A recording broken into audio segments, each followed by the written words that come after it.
माँ, हे माँ दुर्गा दुर्गति नाशिनी, दुर्गा दुर्गति नाशिनी, जय माँ, जय माँ, जय माँ।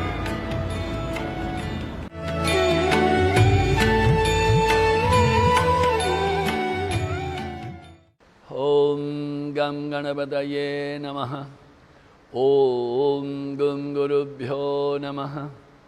ओम ऐं सरस्वत्यै नमः।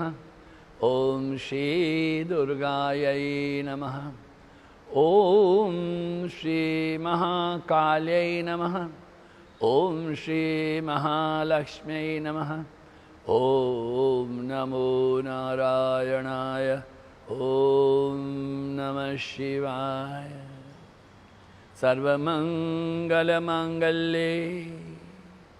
शिवे सर्वार्थसाधिके शरण्ये त्र्यंबके गौरी नारायणी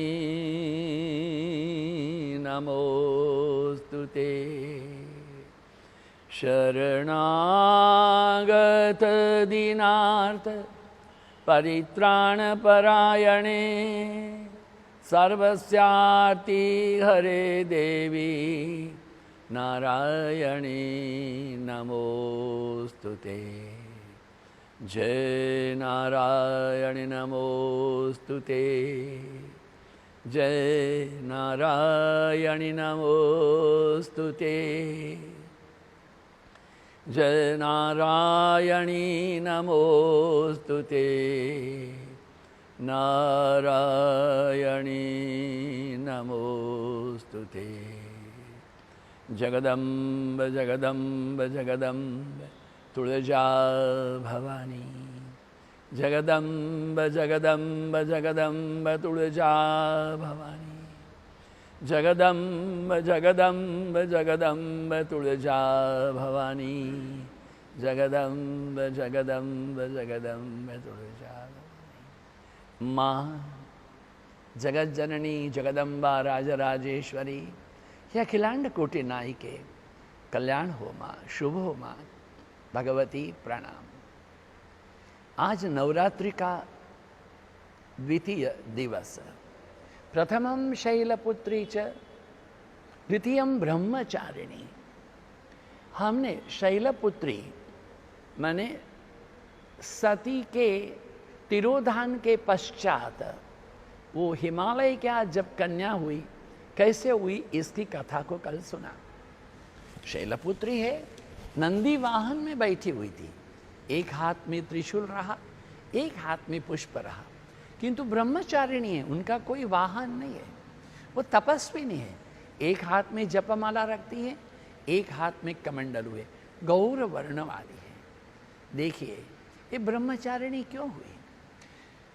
हिमालय के यहाँ प्रादुर्भाव होने के पश्चात जब पार्वती कहलाई, तब उनके मन में एक ही निश्चय था, जो पूर्व जन्म में जिस संकल्प के साथ में तिरोधान किया था कि यदि मेरे वर हो तो महादेव के अतिरिक्त कोई ना हो।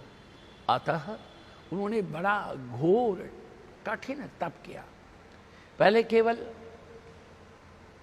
फल खाती रही, फिर कंदमूल खाती रही, कितना 100 वर्ष पर्यंत। बाद में कंदमूल खाती रही। उसके बाद में केवल अपने आप सूख करके गिरे हुए पत्तों को, इसलिए उनका नाम अपर्णा भी हुआ। ये जो तप है वह उन्होंने जो पहला तप किया था सती ने, वो बिल्वकेश्वर में किया था, हरिद्वार में।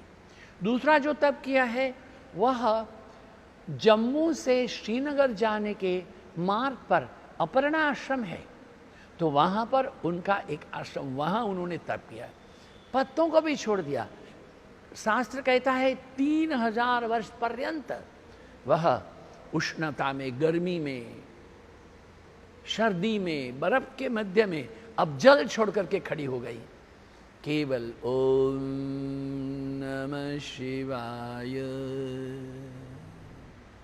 ओम नमः शिवाय, देह ध्यानस्थ था, किंतु चारों ओर हवा मन में भी ओम नमः शिवाय गूंजता था। अब धीरे धीरे करके उनका शरीर काला हो गया, क्षीण हो गया, इतना क्षीण कि वो स्वयं अपने आप को नहीं संभाल सकती। उनकी माता ने कहा, उमा उमा, अरे माँ अरे माँ, उमा उमा, इसलिए उनका नाम उमा भी हो गया। अब ब्रह्मा जी ने आकर के कहा, देवी आपके समान कभी किसी ने तप नहीं किया है, करेंगे भी नहीं, कृपया आप तप को छोड़ें। हम भगवान शिव को प्रार्थना करते हैं कि वह आपसे आपके जीवन में आपका वरण करें। कहते हैं भगवान श्री शिव जी ने उनको गंगा तट पर लाकर गंगा जी के जल से मर्दन करके जब उनको स्नान कराया तब वो उनका शरीर सुंदर हो गया। यही ब्रह्मचारिणी देवी है जो हमें तप करने के लिए, जप करने के लिए और उपवास, उप समीपे वास, प्रभु के निकट रहने के लिए ज्ञान देती है।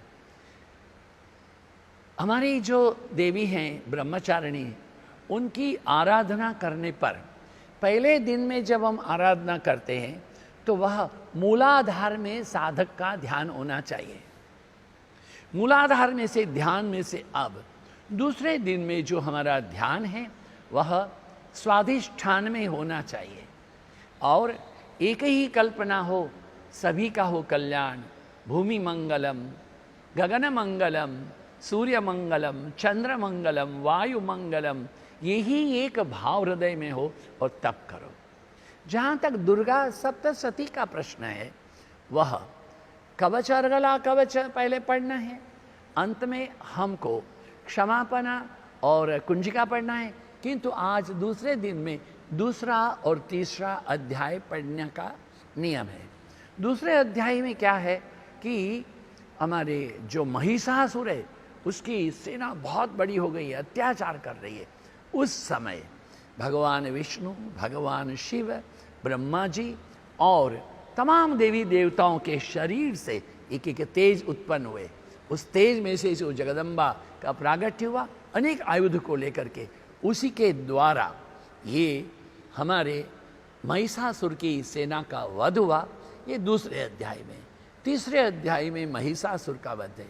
ये महिष होता क्या है? हमारा अहंकार है। अहंकार के लिए देवी ने कहा है, गर्ज गर्ज मूढ़ यावत मधुपिबाम्य हम, मैं जब अपने मदोन्मत आनंद में मद्यपान, मधुपान कर रही हूँ, मद्यपान नहीं है, मधुपान कर रही हूँ, अभी तेरा मैं संहार करती हूँ।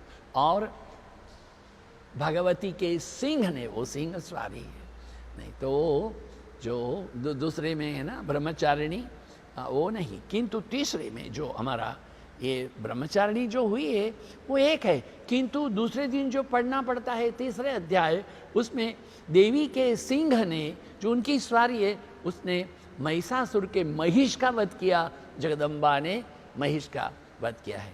वो एक तो पाड़ा का वध किया है और ये पाड़ा का पति जो है, उसका मालिक है, उसका वध किया है। महिषासुर मर्दन तीसरे अध्याय में हुआ है, उसको वध कहते हैं। किंतु हमें भी चाहिए कि हम विनम्र बने, हम सहज बने, हम सरल बने, पालक के समान बने।